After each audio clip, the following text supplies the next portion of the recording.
കൂടുതൽ സിനിമാ വാർത്തകൾക്കായി one Malayalam subscribe ചെയ്യാൻ മറക്കല്ലേ. മലയാള സിനിമയിൽ പുതിയൊരു വഴിത്തിരിവ് സൃഷ്ടിച്ചുകൊണ്ട് സോഫിയ പോൾ നേതൃത്വം നൽകുന്ന weekend block busters weekend cinematic universe അതിന്റെ മൂന്നാമത്തെ ചിത്രമായ ജാംബിയുമായി എത്തുന്നു. മലയാളത്തിലെ ആദ്യ സോംബി ചിത്രം എന്ന അവകാശവാദത്തോടു കൂടി എത്തുന്ന ഈ ചിത്രം മിന്നൽ മുരളി, ഡിറ്റക്റ്റീവ് ഉജ്ജ്വലൻ എന്നീ വിജയ ചിത്രങ്ങൾക്ക് ശേഷം യൂണിവേഴ്സിൽ നിന്നും പുറത്തുവരുന്ന ഏറ്റവും പുതിയ അധ്യായമാണ്. പ്രേക്ഷകരെ ആകാംക്ഷയുടെ മുൾമുനയിൽ നിർത്തുന്ന ഫസ്റ്റ് ലുക്ക് ടീസർ ഇതിനോടകം തന്നെ വലിയ ചർച്ചാ വിഷയമായി മാറിയിട്ടുണ്ട്. ആദ്യ കാഴ്ചയിൽ തന്നെ ഒരു ഗംഭീര വിഷ്വൽ ട്രീറ്റ് ആയിരിക്കും ജാംബി എന്ന് ടീസർ ഉറപ്പു നൽകുന്നു.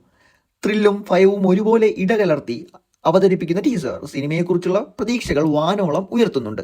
സോംബി സിനിമകളുടെ പതിവ് ഫോർമാറ്റുകളിൽ നിന്ന് വ്യത്യസ്തമായി കാഴ്ചക്കാരെ സീറ്റിന്റെ അറ്റത്തെത്തിക്കുന്ന ദൃശ്യാനുഭവമാണ് ടീസർ വാഗ്ദാനം ചെയ്യുന്നത്.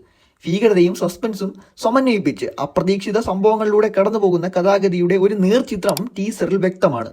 ഈ ചിത്രത്തിന്റെ ടീസർ നേരത്തെ തന്നെ പ്രേക്ഷകർക്ക് മുന്നിലെത്തിയിരുന്നു. ധ്യാൻ ശ്രീനിവാസൻ നായകനായ ഇതേ യൂണിവേഴ്സിലെ തന്നെ ചിത്രമായ ഡിറ്റക്റ്റീവ് ഉജ്ജ്വലൻ എന്ന സിനിമയുടെ പോസ്റ്റ് ക്രെഡിറ്റ് സീനായി തിയേറ്ററുകളിൽ ഇത് പ്രദർശിപ്പിച്ചു. ഇത് പ്രേക്ഷകരിൽ ഒരുപോലെ ആകാംക്ഷയും കൗതുകവും ഉണർത്തിയിരുന്നു. യൂണിവേഴ്സിലെ മുൻ ചിത്രങ്ങളുമായി ജാംബിക്ക് എന്തെങ്കിലും തരത്തിലുള്ള ബന്ധമുണ്ടോ എന്നുള്ള ചോദ്യങ്ങൾ ഇത് ഉയർത്തുന്നുണ്ട്. ജാംബി സംവിധാനം ചെയ്യുന്നത് ജോർജ് കോരയാണ്.